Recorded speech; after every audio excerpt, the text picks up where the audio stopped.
Hello, let's solve this exercise here together so we can practice very much and be very good at this, at logarithms. This exercise asks you to express this expression as an only logarithm. So in the end, what I want to have is just have logarithm base b because it is the base we are working with and everything inside the logarithm. Okay, this is my goal in this exercise. So I have to use the properties that we have studied. If you don't know them, you can have a look at the video where I explain them.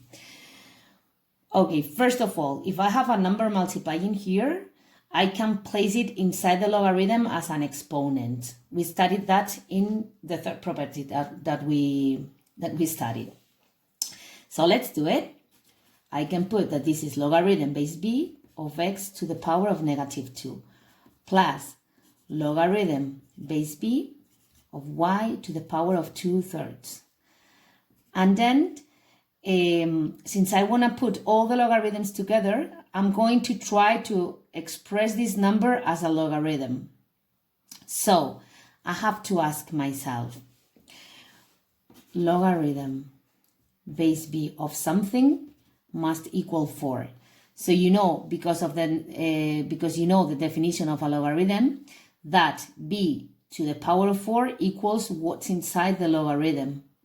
And this is true because the result of the logarithm is an exponent, and it is the exponent that I need for this base to obtain this. Once you see this, it is obvious. So I'm going to write it like this. Okay?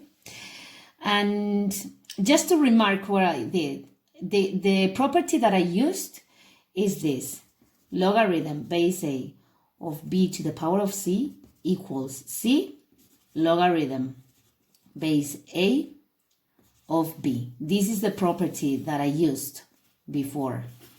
You have to keep this in your mind, okay, like this, boy.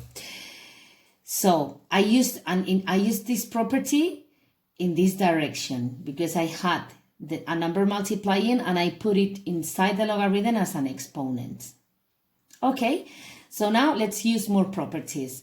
Remember that we had two more properties. One was logarithm of b times c equals logarithm base a of b plus logarithm base a of c. And then we have another that is logarithm base a of a division can be transformed into a subtraction. Okay, so this is what you have to be thinking about. Now let's draw a girl because we always draw a boy. All right. Now what can I do? Here I have an addition, so I can move to this side of this property, right? So let's put these two together. I can write that this is logarithm base b of x to the power of -2 times y to the power of 2/3. Okay, everything inside the logarithm minus logarithm base b of b to the power of 4. I'm doing it little by little, step by step, to make sure that everybody understands. Okay, maybe then when you are really good at this, you can miss some of these steps that I'm doing. Right, so I'm gonna make these exponents positive because you know that we always like to have positive exponents. So to make this exponent positive, remember I have to do the inverse. So I will have this in the numerator and this in the denominator, and then I copy this. Here I have a subtraction of logarithms, so I can transform this into the logarithm of a division, right? Let's do it. I will have logarithm base b of y to the power of 2/3 over this, and this divided by b to the power of 4.